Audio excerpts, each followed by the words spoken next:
Good evening, and welcome to a very special program tonight. Tonight's conversations will focus on African Americans and the Revolutionary War. Noah Lewis is the featured speaker tonight.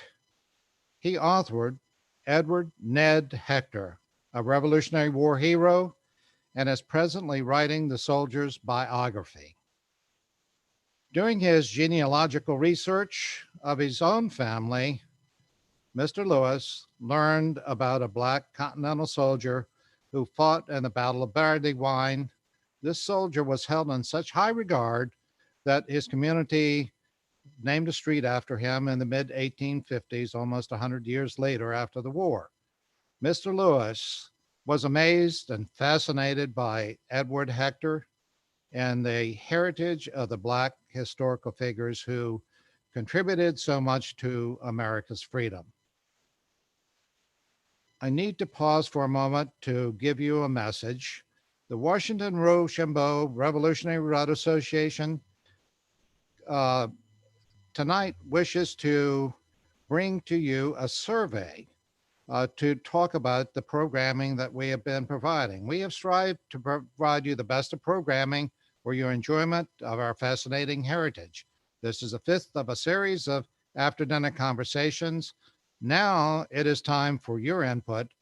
Please, at the end of the program or in the email that follows, complete a survey on not only our programming, but our website or other suggestions that you might have. This will be very helpful to us to improve what we provide for you. Now, let's find out about Ned Hector. What is Noel Lewis so fascinated about in this extraordinary man? He shares this story with us tonight. I am pleased to present Mr. Noel Lewis. A good day, Larry, and thank you so very much, my friend. It's a pleasure to meet all of you. My name is Edward Hector. I'm one of many Black soldiers that fight during the American Revolution. Approximately 3,000 to 5,000 people of color served the American cause. 7,000 to 10,000 served the British. Oh, you look rather surprised by that fact. I wonder if I can help you to understand maybe why that is so. I have let's call it a bit of a trick that I learned. Hold on, I'm gonna do something to you. It won't hurt you, it won't hurt you.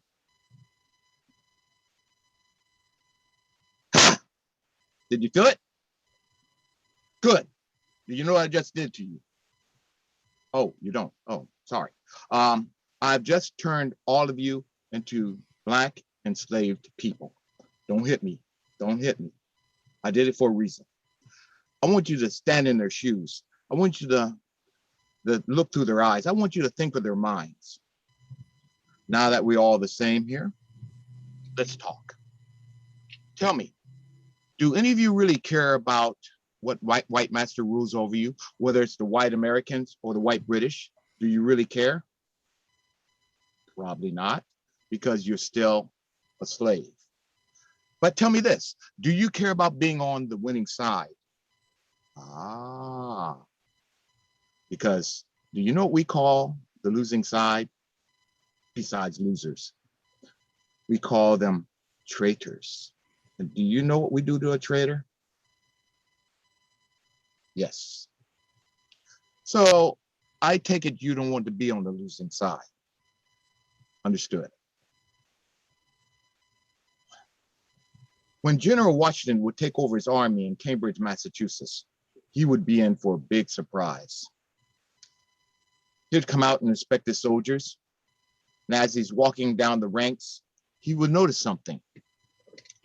Or should I say, someone. Black soldiers standing in his ranks. He would be bothered by this. I ask you, why do you think it bothers him? I mean, is it that General Washington had never seen Black people before? Never seen Africans? No, it's not that. By the end of his life, he would have over 300 enslaved on his various properties. So I don't think that's the cause. I wonder what these Black people have that are in his army that the enslaved ones don't. What do you think? Oh, I heard it. Yes, they're armed. These are fighting Black people. They are soldiers. Wait a minute. I don't quite understand. Isn't that what you want in an army? You want men that will fight, right? So what is the problem? Tell me, what one thing does a Southern plantation owning, slave owning man not want to see? Yes, you're right. A Black man with a gun. And he really doesn't like this idea at all. Go ahead, ask me how I know that. Go ahead and ask. Oh, I'm glad you asked. I know that because of the orders he issued shortly after. His orders state that there will not be allowed any Blacks in the Continental Army, neither slave or free.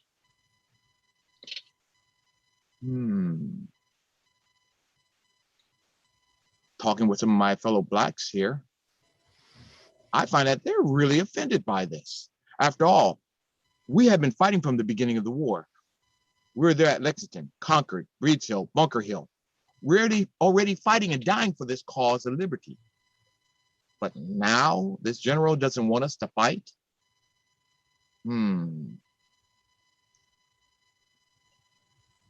Even before this revolution starts, my people are already fighting and dying for this cause of liberty. Yes, think about Boston. In Boston, something happens. Oh, yes, you've heard about the great tea party they had there. By the way, it was brilliant, lovely, dress up the natives, hack open the tea, throw it in the heart. Oh, absolutely brilliant. But not quite everybody thought so, like His Excellency the King. He was quite upset. But it's not like the Bostonians really cared what the king thought. And therein is the problem. Because he sent our soldiers to guard us. Now remember, at this time, we are British. How would you like to be guarded? Like this. Somebody standing over you like this. You like this idea? Of course you don't. Who would? Well, understood one night, a group of citizens in Boston got together. They confronted the redcoats out on the town square. Suddenly, shots ring out. And when the smoke clears, 5 lay dead. One of which is a Black man. His name, Crispus Attucks. One of the first to die in the cause. Not in the war, because the war didn't start till 5 years later. There we go. So we're already fighting and dying for this cause. Well, we don't like this order at all. And we do. We go and express our displeasure to the powers that be. And yes, he incredibly, General Washington, changes his orders. He says he will allow free Blacks to fight. But even so, runaway slaves still figure out some way to slip into the army. And tell me, why would runaway slaves even want to get in the army to start with? Good question, isn't it? You see, they're hoping that an old tradition is going to be kept from the Greek and Roman times. That is, if a slave fights for his country, that slave is granted their freedom. That means that there's a lot of Black slaves in Washington's army who are fighting for this country's freedom, who don't know if they're going to have their own freedom or not by the end of the war. But yet they fight. I find that really quite incredible. Well, so people on black slaves on the American side, they really don't know if they're going to have their freedom or not. Wait a minute. Oh, did you hear the news? Oh, you didn't hear it yet? Oh, I just heard it in one of the pubs down the street. Lord Dunsmore, John Murray, a loyalist and governor of Virginia, he made his own little proclamation. He says, all slaves belonging to rebels in Virginia, if they will rise up and fight for the crown, they will be given their freedom. Sounds pretty good, doesn't it? And I mean, really, take a look. Look at this person right here. He's not much of a soldier, is he? Look at the American Army. I mean, we're farmers, we're merchants. We're not well-trained soldiers. However, the British, are they well-trained? Well-led? Well-supplied, of course. Arguably, they're one of the best armies in the world. Come on, who do you really think is going to win in a battle between Great Britain and the colonies? Tell me. Now pretend you don't know the outcome. What side are you going to pick? I've heard a lot of you talk about joining the British side. Interesting. Now do you understand why twice as many of my people are fighting on the British side as on the American side? Does that now make sense? Good. So let's continue. I told you 3,000 to 5,000, and actually I heard that number to be much higher, but 3,000 to 5,000 served the American cause, 7,000 to 10,000 served the British.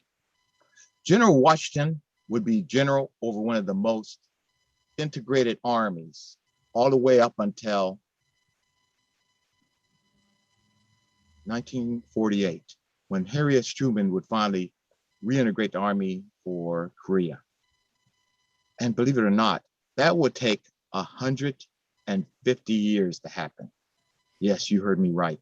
150 years before black and whites could be in the same unit fighting the same enemy. That's crazy.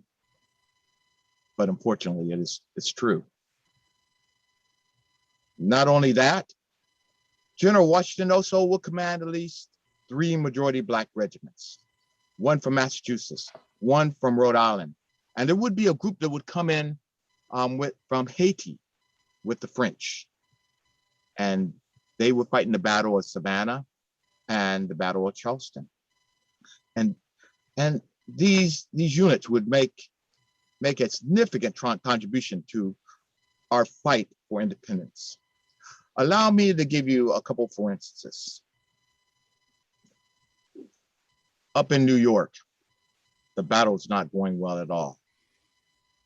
We're getting defeated at every turn. We're getting pushed back, down through New York until finally our back's up against the river. Up at Brooklyn Heights, we are trapped. The next day, the British are going to close in. They are going to annihilate this army. They're going to capture this traitor Washington. That's going to be the end of our fight for independence. I mean, done, over with once and for all. But under the cover of night and fog, men would row their boats up. They would load the army into the boats. They would take them across the river. Some will make that trip as many as 11 times at night. What you don't know is that many of those men who are rowing those boats are black sailors from Marblehead, Massachusetts. That night, these men would save our revolution and allow us to continue our fight for independence. Like I said, it could have been over with right then, right there. There's going to be another battle that's going to come down the pike, the Battle of Yorktown. Oh, before I go to that, did you know that we have spies in the British camp? Did you know we have black spies in the British camp? One of which is James Armistead. Later on, to add an extra name in honor of the person he's spying for, Lafayette. These spies will learn information that the British are going to Yorktown. But they're going to make a plan. They're going to surround the British at Yorktown. However, Cornwallis is no fool. He builds fortifications around the outskirts of the city. Why? Because he doesn't want us to bring our cannons close enough to bombard the city. We have to take out 2 fortifications before we can get close enough to bombard the city. Towards the earlier part of the attack, we attack a position, we get thrown back. We attack another position, we get thrown back. Finally, we start digging trenches towards Yorktown. Washington calls on one of his best regiments, the Rhode Island Regiment. They're sitting with their guns unloaded, bayonets fixed, and they take their objective in 10 minutes. 10 minutes. The French take out the other ones. We bring up our heavy cannons. We commence with the bombardment of the city, which eventually leads to the surrender of the British. This is where we win the war. By the end of the war, 10 to 25% of Washington's army would be people of color.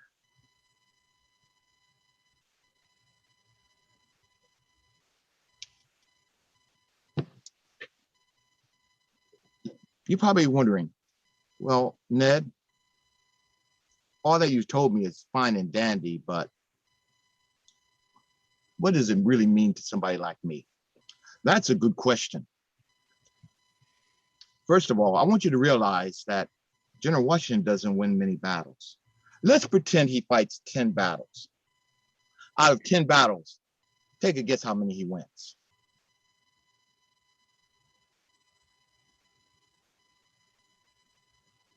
2, 3, not many. Now, you take away 10 to 25%, a quarter of his army. What do you think the chances of him winning are now? Not so good, is it?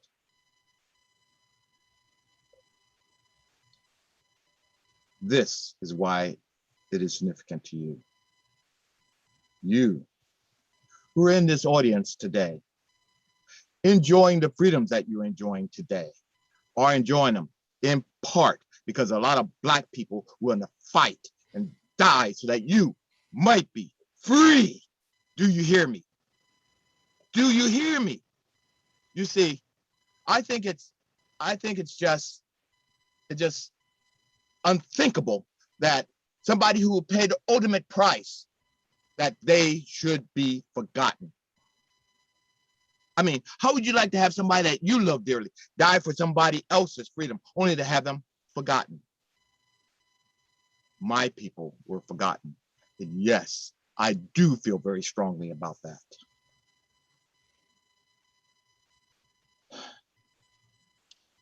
In schools, your children, they learn American history and they learn some African American history.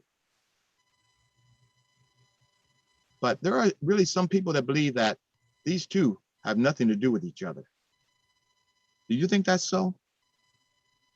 I can imagine there's probably a lot of you going, oh, and you're right.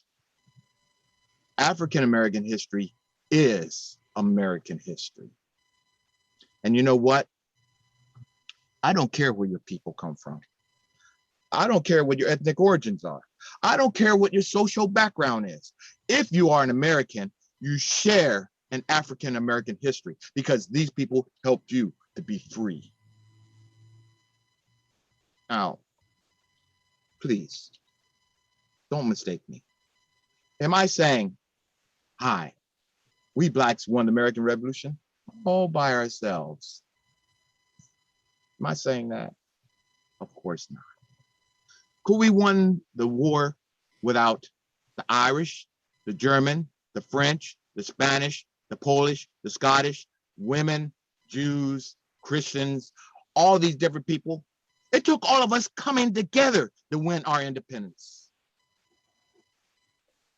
Now, there is a man that comes down the pike later on. He gets his arms around this concept. He comes up with a motto for our country, E pluribus unum. It's Latin, but you know what? Even your school children can figure this out. Pluribus, or plural. What does it mean? More than one or many. Unum, uno, one. Roughly translated, it means the many that become one. Can you think of a better description of us Americans? Think about it. The Irish, the African, the German, the French, Spanish, Scottish, Polish, all these different type of people combining to make one nation, one people, Americans, us. Our power has always been in our diversity. You know what? It always will be in our diversity. It's just a shame.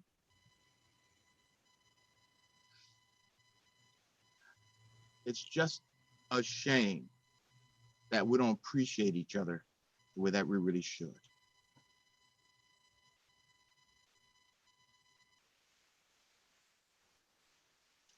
If anything is gotten out of this talk tonight,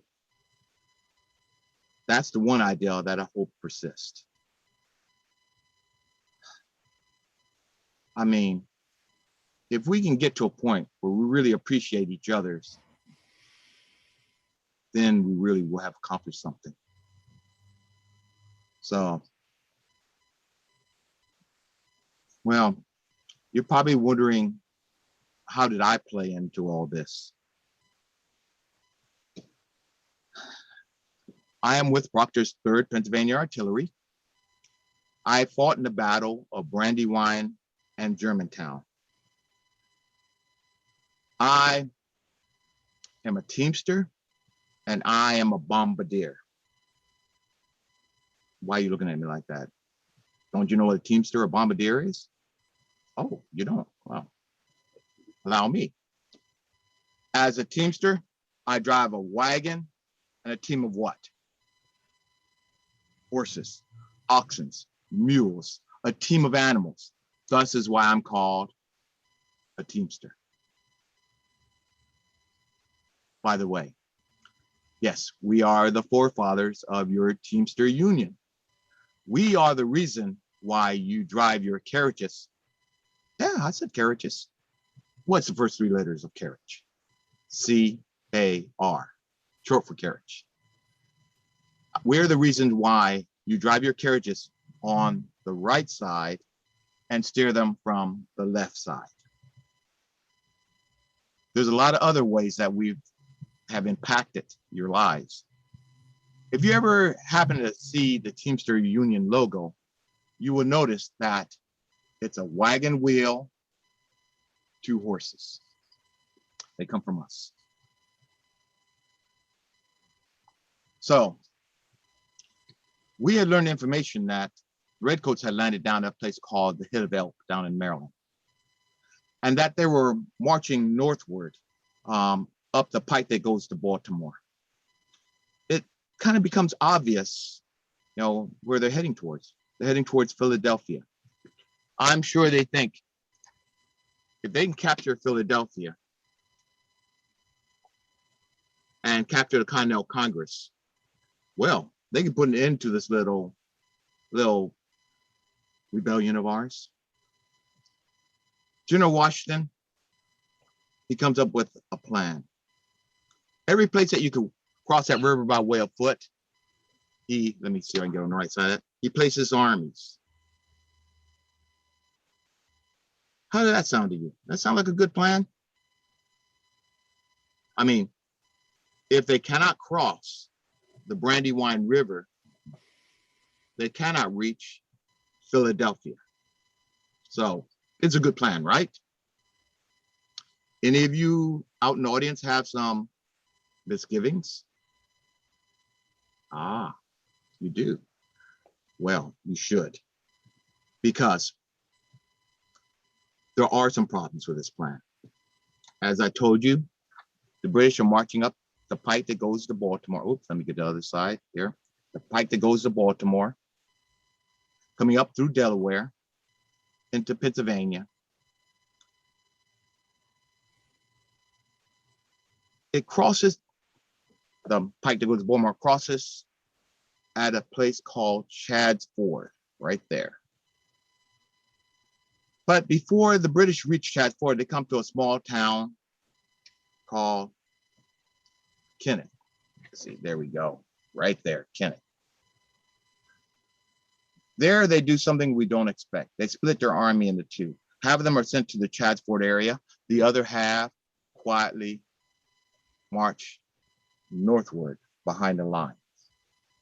You see, they know something that we do not. They know that if you go up the Brandywine River about 5, 6 miles after it forks, there are two other places the river can be crossed. We have no idea that those two places exist, but they do. So they march up, they march over, and they march behind our right side. We're sent to Mr. Chad's house the night before. We're told to get ready for battle. Now, I don't know what colony you come from, but let me tell you about Pennsylvania. Here, sometimes when it rains, it just seems like the very heavens opened up and drops. I mean, it just comes down.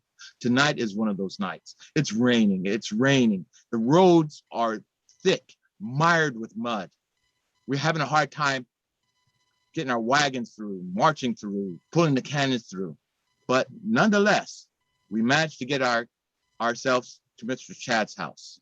We haul the cannons up the hill, we dig them into position, we get ready for the battle the next day. We work all through the night. We go to bed without anything to eat. The next day is very hot. It's up in the 90s. There's a slight fog that have actually settled across the river that morning. One of our men get up, gets assigned sentry duty. He's guarding. He starts to hear the sound of musket fire from across the river. Alert! Alert! Redcoats! What are they doing? They're raising a red flag. Does anybody here know what a red flag means? Well, I don't know either. We're Buffalo. But the rumor is that they're not going to take any prisoners and they're not going to give any quarter. So it's not going to be good if you get caught. They spy our position, they open fire on us. And of course, being a gentleman that we are, we return fire in kind. For us, the battle begins. You can hear the sound of fighting in the fog below, but that's not what's bothering us. As the day goes on, not only do we hear the sound of fighting in the fog below, but we start to hear it coming from behind us. Eventually, some of the redcoats do make it across the river. About 200 yards down from us, south from us.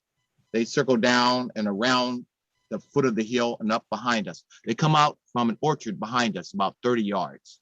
They're advancing on us with bayonets. We don't have enough time to take and turn our cannons around and defend ourselves. So the order is given: abandon your horses, abandon your wagons, retreat down towards Chester, regroup, get ready for a counterattack.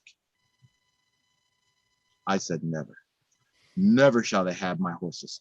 I will save my horses or I will die myself. So instead of going towards Chester in safety, I went into the face of the British charge. Have you ever had a day that felt like the very hand of God was with you? Today is one of those days, because some way I made it past the redcoats. I made it to the hill behind us where my wagon was. I grabbed what fallen armaments I could find, threw them in the wagon, and I led my wagon and my horses to safety. We lost half our supplies in the Battle of Brandywine, but not my wagon, not my horses. So that was part of my action in the Battle of Brandywine. And because of that, some people thought I was a hero. I don't necessarily think that was the case. I was just doing my job, trying to take care of that ammunition. I mean, without the gunpowder, those cannons are useless. And by the way, that's my wagon and my 4 horses. I can't afford to lose them. So that later on, I participate in the Battle of Germantown. the four cannons that are bombarding Mr. Chu's house, that is us. We are there. I wish that battle would have gone better as well. Well, I could go on. Truly, I could. But I'm sure that you probably have some questions. So I would like to open up and try to entertain some of the questions. I'll try to answer to the best of my abilities. Let's see.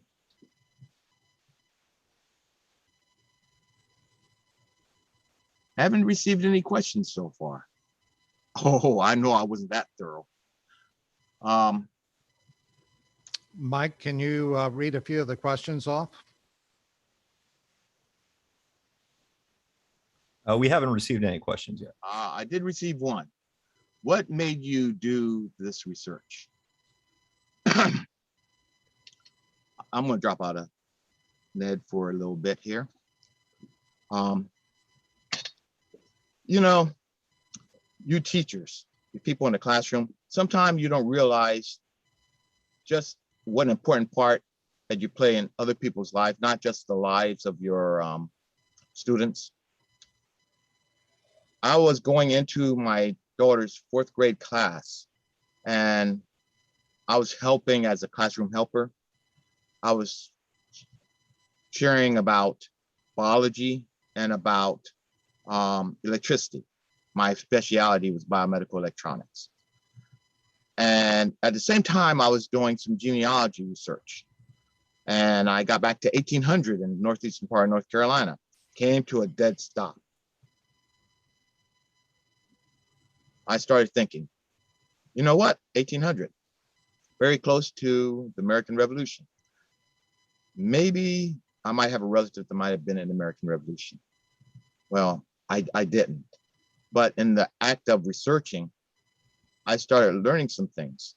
Now, this is the point I really don't like to be at. I don't like to make this statement because it makes me feel like a real idiot. But if I don't tell you this, then you can't appreciate where I'm at unless you know how I thought then. What my belief about colonial blacks is that they all were slaves, they all were poor, and if they were in the military, they were nothing but manual laborers.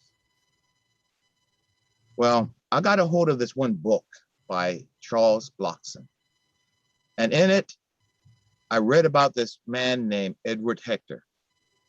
Oh, he's a free man. He's with an elite fighting unit, artillery. He's considered a hero in that battle. He's so well regarded in his home community of Conshohocken that 16 years after his death, they end up naming a street after him.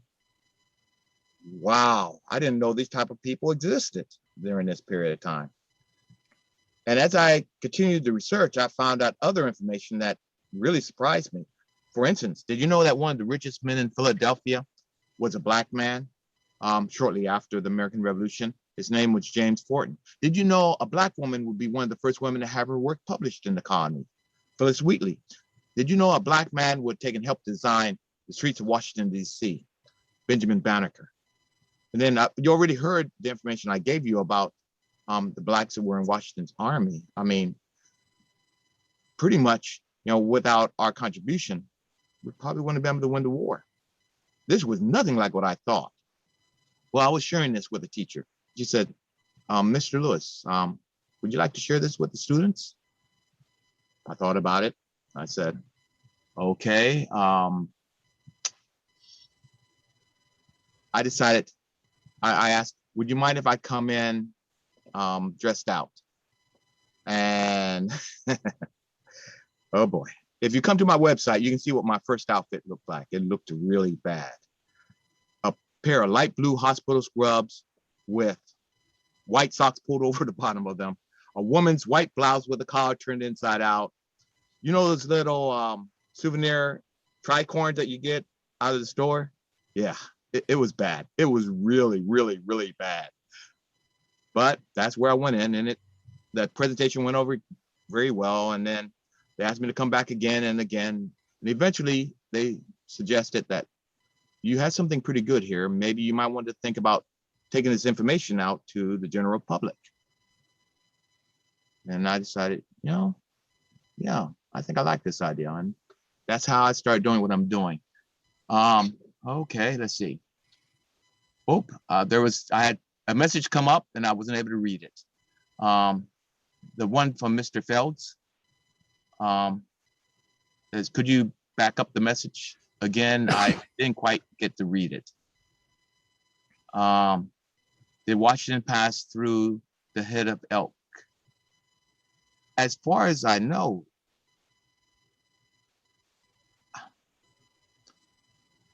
not that I know of when they were coming up towards Philadelphia. When they were going down towards Yorktown, that might have been a possibility. From David Fells, the SAR chaplain general. Oh, it went away. Could you put that back up again, please? You said that, very quickly, too quick. You can click on the. I am but a humble teamster. I can read that fast. You click on the chat thing, it'll pop up in a separate window. Okay, chat. Right there. Okay. Yes, you said that your wagons were yours. Were they your personal wagon and horses from your farm?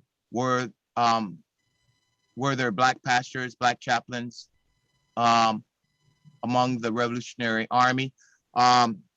That's a couple questions. First of all, yes, it was his personal property. I found a document under Proctor's artillery, and it says 4 horses and 1 wagon, P property, which meant personal property of Ned Hector. So that probably would explain that. And yes, there were blacks that were involved, were preachers that came in, and I'm trying to think of the name of the gentleman. I need to go to my own website to look him up. But yes, Richard Allen was a minister, by the way. Now I know there's argument back and forth whether he was in or not, but it is believed that he may have been shuttling salt back and forth for the army.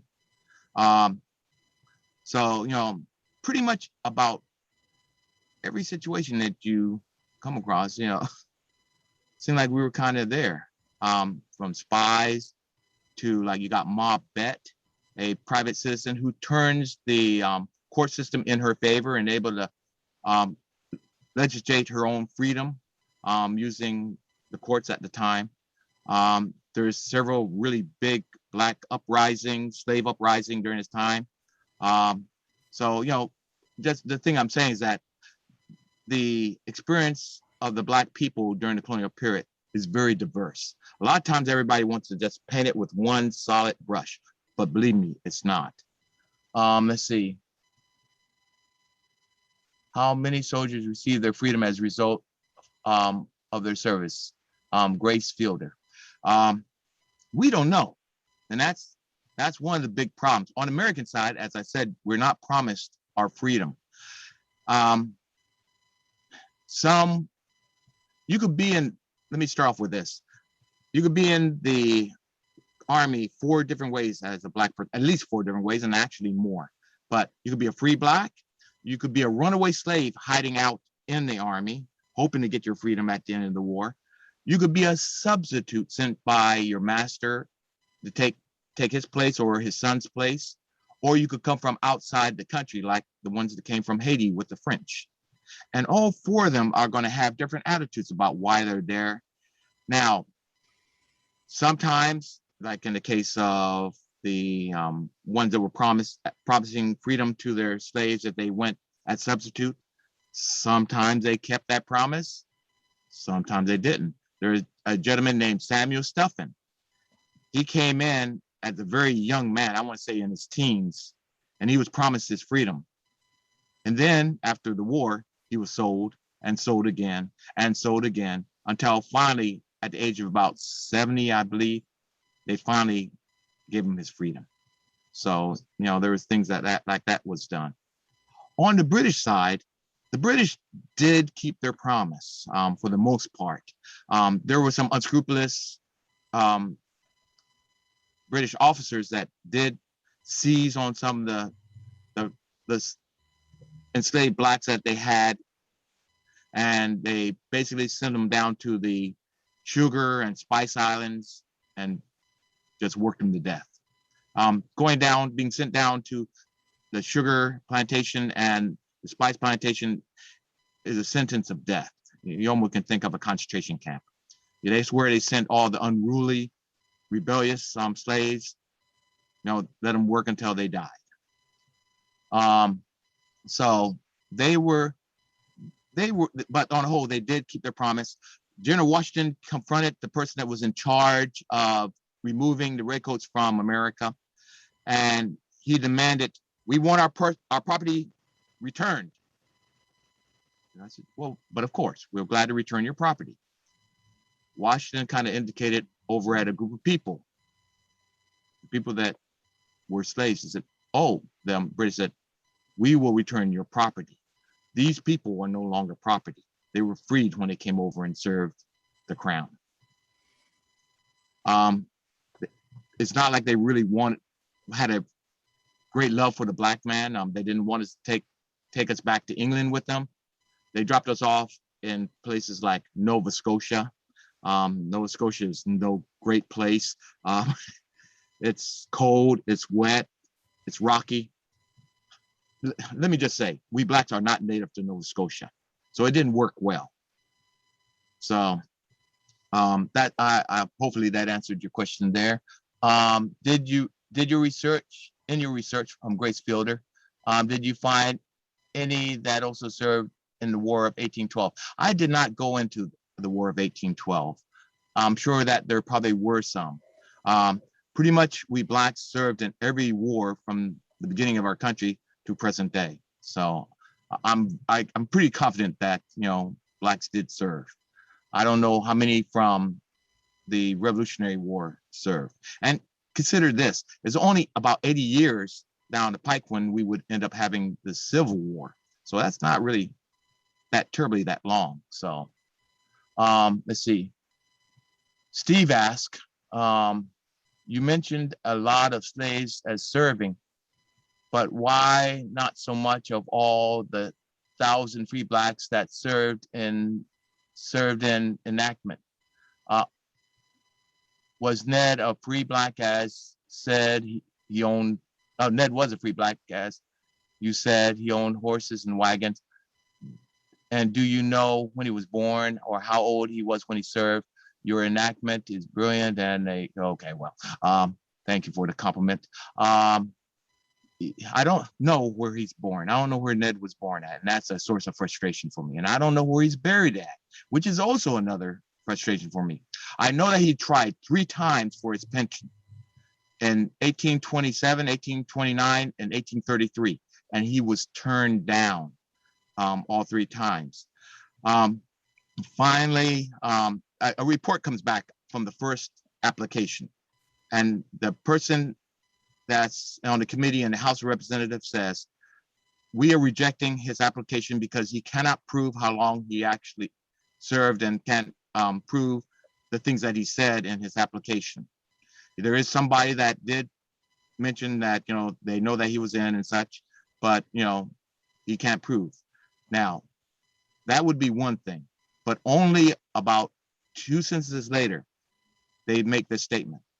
They say, and even if he could prove all that he stated, we still would not see fit to give him his pension. You'll have to fill in the blanks on the whys of that, but I think it's pretty obvious. And when I talk about the 3,000 to 5,000, I'm including both slaves and the free people. Let's see. Have you located any information regarding where the soldiers came from in a colony, Maryland, DC, Delaware? Have you located any information regards where? I'm not sure what you're asking here on that one. But for right now, if you're asking me, do I know where soldiers came from that came out of Maryland? No, I do know that Maryland did send up a unit of artillery to be put under the guidance or the control of General Washington. I have some documentation about that. And I do know that Hercule Courtenay, the captain of Proctor's 3rd Artillery, that he is from Baltimore.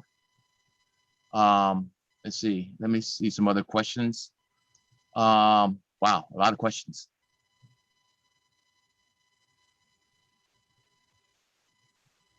Let's see.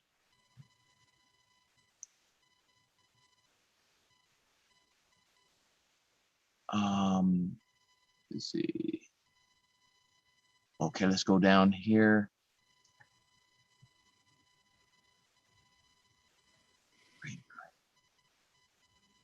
Okay, I'm not seeing, let's see, am I looking over some? I think the last question that we have is from Ingrid Wood. Okay. Asking, can you please describe your uniform and what it represents? Okay, there it is. Thank you. No problem. This is the uniform of an artillerist. Proctor's 3rd Pennsylvania Artillery, to be more precise. Our outfits are very similar to that of the British. If you were to look at the British and look at us, you'd be probably hard pressed to tell us apart. I mean, it's just little differences, like their cartridge boxes are white, you know, just little small things. One way that you can tell that I am artillery, you see these little braids that go around the buttonholes. That tells you that I'm artillery. This right around the hat, the braid around the edge of the hat, the gold braid, that also tells you that I'm artillery. Also, there's 3 general colors that's used in the military. This is not exclusive and it's not hard fast, but blue, red, and yellow. And as a general rule, yellow stands for cavalry, blue stands for infantry, and red stands for artillery.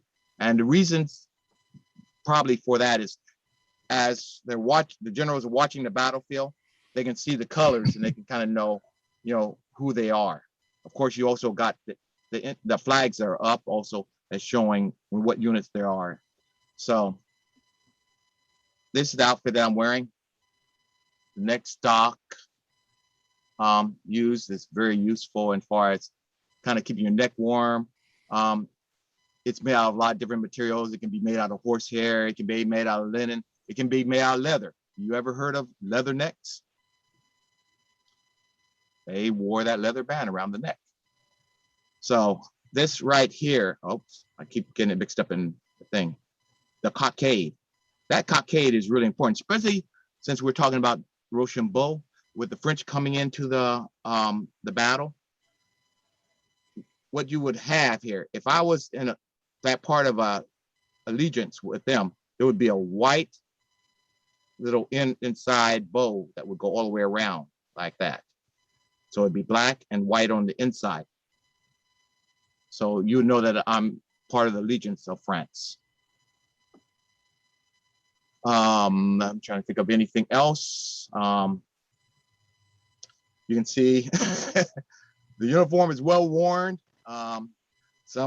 My breeches are patched. You wear this quite a bit, and as of late, I have been wearing it quite a bit, and you wear them out. I'm rather well dressed as a soldier, and artillery normally would be well dressed because we consider ourselves an elite unit, and so we consider ourselves a little bit better than the rest, if you understand what I mean. So I have a whisk and pick, a little chain that on the bottom of it, there's a little sharp metal probe that I can stick into the side of the gun where the touch hole is to clear that out to make sure that the fire comes from the flash pan into the gun, firing that, and the whisk helps me to clear off any excess or any burnt gunpowder. So, I could continue to fire. There is another cockade. I've got a red feather on my hat, but there's also a cockade that sticks straight up. That's also a symbol for artillery. So I don't know if I answered enough of that question on that, but that's kind of gives you some idea. And plus the camera doesn't really show it, but this is a very, very dark blue with red facings. Okay. We have another question from Deborah. Yes. Do you know how many blacks fought for the French? No, I do not. I do not know how many fought with French. I know that they came with the French, and I know they fought in the Battle of Savannah and the Battle of Charleston. I do know that the ones that came up, that there were some that one that came in from Haiti, that there's one Henri Christopher, and I know I'm butchering his name, but he would later on become a leader down in Haiti and be part of the first successful slave rebellion in this hemisphere. So, but as far as actual numbers, no, I don't have that for you. Sorry. We have one more question from Stephen. Is it possible to contact you in the process of conducting research? Yes, you can contact me. You can find my telephone number and my email address. If you type in Ned Hector without a space, .com, that should lead you to my website. And that information is on there. And they might provide it here possibly. But yes, no, you can contact me. I'm not sure when you say, I'm assuming that you have some thing that you're researching that you want to ask me some questions about. So yes, you can contact me. That's all our questions. Oh boy. And I was just ready to get going. I'm about ready to line you up and start doing some colonial dancing with you. Well, I really appreciate the time that you gave me. I really enjoyed being with you. I wanted to take and express my thanks to the Rochambeau group for allowing me to have this honor to represent the Blacks and to tell their story. I'm grateful that there are people like yourselves that want to come to these presentations and learn more about our collective history. And I just ask that you just pass it on. Just pass it on to other people. Ned, let me say on the behalf of W3R, this was the most riveting program I think we could ever have. And for me to say it's outstanding, it would be an understatement. You've done a wonderful job, particularly transporting us from where we are into being an African-American in the Revolution. And you gave us several characters that we might have to look at. And it's particularly interesting as we think of a young nation fighting for freedom and an African-American who didn't necessarily have freedom, but was still in the fight. And I think that is something that we all will take with us tonight. And somehow or other, I think we're all a little bit closer. Thank you so much for a wonderful presentation. Beautiful, beautiful, beautiful. Thank you. Thank you, sir. And thank you to your audience. I would, before we close, I would just like to say we have a 240th anniversary celebration that we're doing, a bicycle and kayak tour from Newport to Yorktown. It's in progress right now. I'm going to do a little commercial. We need funding for that. And so I hope that some of you, we've had a great response to that. I think we got about 50 or 60% of our board and members have responded. And some people are hosting in their own homes. And it's a great thing for all of us to be working together. But we'd like to have a complete, whether it's $5 or $50, please, everybody, be a part of this. And thank you so much for considering that. We also had a survey that we have out, and I'm sure you'll have some wonderful comments to make about Ned Hector.